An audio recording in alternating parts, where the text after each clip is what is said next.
SQL server के एक और ट्यूटोरियल में आपके सामने हैं और आज के इस ट्यूटोरियल में हम बात करेंगे कि हम किस तरह क्रिएट कर सकते हैं टेबल्स को SQL सर्वर डेटाबेस में और अब की बार हम यूज़ करेंगे SQL क्वेरी को। पिछले ट्यूटोरियल में हमने बात की थी कि डेटाबेस टेबल क्या है और हम किस तरह क्रिएट कर सकते हैं टेबल को SQL सर्वर डेटाबेस में, और तब हमने यूज़ किए थे SQL सर्वर के कमांड्स या SQL सर्वर के डिज़ाइन टूल्स को। तो आइए चलें स्टार्ट करते हैं। सबसे पहले बात करते हैं कि हम किस तरह क्रिएट कर सकते हैं टेबल को SQL क्वेरी के थ्रू, और उसका सिंटेक्स आपके सामने है। सबसे पहले हम लिखेंगे क्रिएट, उसके बाद टेबल, और उसके बाद हमने उस टेबल को जो नाम देना है वो दे देंगे। उसके बाद आपने ब्रैकेट्स लगानी है, ओपनिंग एंड क्लोजिंग, और उसके बाद आपने उसके अंदर कॉलम्स को डिफाइन करना है। तो सबसे पहले आपने उसको नाम देना है, उसके बाद उसके डेटा टाइप को डिफाइन करना है, और आखिर में अगर कोई कॉन्स्ट्रेंट आपने देना हो तो दे दे। कॉन्स्ट्रेंट ऑप्शनल है। अगर तो आप एक से ज़्यादा कॉलम्स को दे रहे हैं तो फिर आपने उसके आगे, हर कॉलम के आगे कॉमा लगाना है। अब हम बात करेंगे SQL कॉन्स्ट्रेंट की, और इसको हम यूज़ करते हैं ताकि हम लिमिट कर सकें जो डेटा हमारे डेटाबेस के टेबल के कॉलम्स में जा रहा है, ताकि हम इंश्योर कर सकें एक्यूरेसी और रिलायबिलिटी अपने डेटा की जो कि हमारे डेटाबेस कॉलम में जाएगा। और इसकी काफ़ी किस्में हैं। एग्जाम्पल के तौर पर एक है नल, दूसरा है नॉट नल, प्राइमरी, आइडेंटिटी और डिफ़ॉल्ट। इसके अलावा भी काफ़ी सारी हैं, ये मेन है। और इस ट्यूटोरियल के दौरान हम बात करेंगे नल और नॉट नल की। जब हम किसी कॉलम के साथ नल को कॉन्स्ट्रेंट यूज़ करते हैं तो उस कॉलम में अगर आप डेटा ना डालें तो कुछ नहीं होगा, कोई एरर नहीं होगा। लेकिन अगर आप उसके आगे डिफाइन कर लेते हैं नॉट नल, तो फिर आपने हर हाल में उस कॉलम में डेटा डालना है, वरना फिर आपको एरर देगा। कैसे, थोड़ी देर में देखेंगे। अब बात करते हैं और देखते हैं कुछ एग्जांपल्स। पहले एग्जांपल्स में मैंने कॉन्स्ट्रेंट्स नहीं यूज़ किया, सिंपल मैंने लिखा है क्रिएट, फिर टेबल और उसको नाम दिया है स्टूडेंट्स, और उसके बाद ब्रैकेट्स के अंदर मैंने कॉलम्स को डिफाइन किया है, आपके सामने है, और उसके आगे उसका डेटा टाइप लिख दिया है।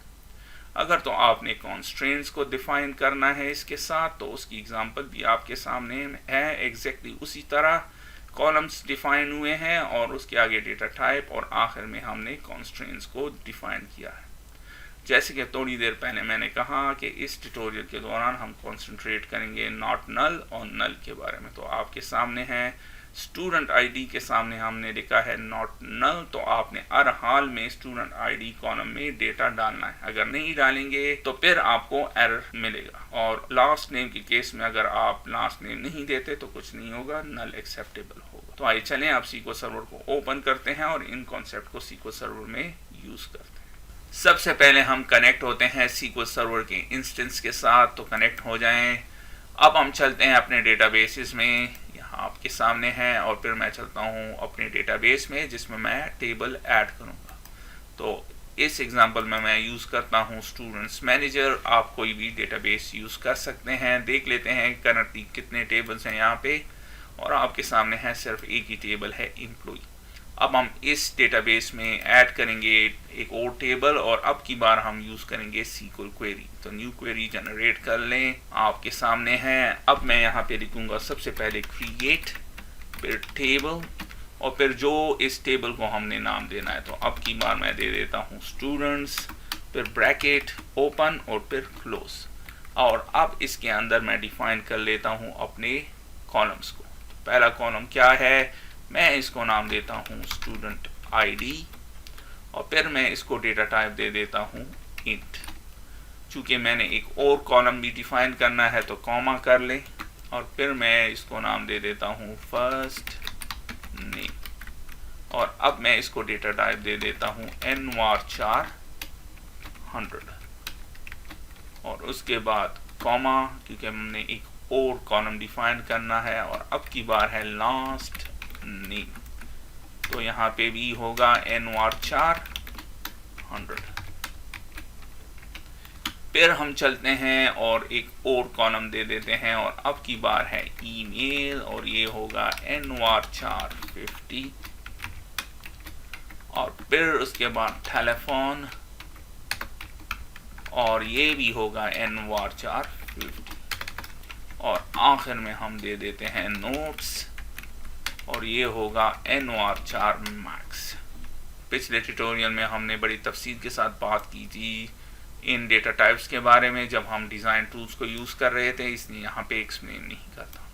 अब डिफाइन कर दिया हमने टेबल को, और अब हमने क्या करना है, एग्जीक्यूट। और आप देख रहे हैं कमांड्स कंप्लीटेड सक्सेसफुली।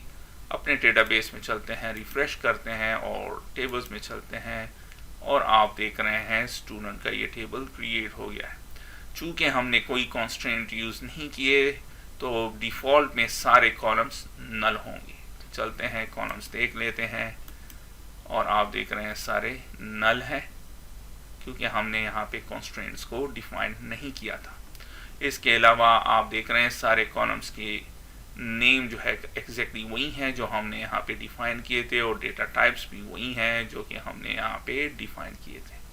अब एक और एग्जांपल करते हैं, और अब की केस में हम चाहते हैं कि हम यूज़ करें कॉन्स्ट्रेंट्स को। तो बड़ा आसान है, इसी को यूज़ करते हैं, लेकिन सबसे पहले आपने इसके नेम को चेंज करना पड़ेगा। तो टू अगर नहीं करते फिर एरर देगा, और फिर मैं यहाँ पे लिख देता हूँ ये नॉट नल होगा क्योंकि ये हम हर हाल में देना चाहते हैं। तो नॉट नल उसके आगे लिख दे, ये भी नॉट नल होगा।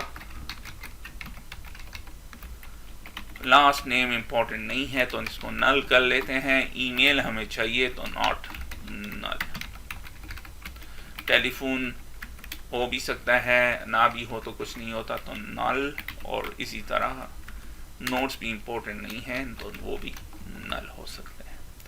तो अब जब एग्जीक्यूट करेंगे, आप देख रहे हैं कमांड कंप्लीटेड सक्सेसफुली। रिफ्रेश कर लें डेटाबेस को, टेबल्स में चलते हैं, आपके सामने हैं, और इसकी कॉलम्स में चलते हैं।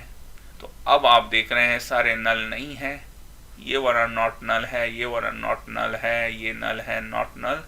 जिस तरह हमने इसको यहाँ पे डिफाइन किया था उसी तरह आपको दिख रहे हैं। तो इस ट्यूटोरियल में आपने देखा कि हम किस तरह क्रिएट कर सकते हैं टेबल्स को SQL क्वेरी के थ्रू। फिर मैंने बात की उसके किस तरह डिफाइन करेंगे, उसमें किस तरह कॉलम्स नेम डिफाइन करेंगे, किस तरह डेटा टाइप को डिफाइन करेंगे, और किस तरह यूज़ करेंगे SQL कॉन्स्ट्रेंट्स को। तो इसके साथ ही मैं इस वीडियो को ख़त्म करता हूँ। फिर मिलते हैं किसी और ट्यूटोरियल में, तब तक के लिए खुदा हाफिज़।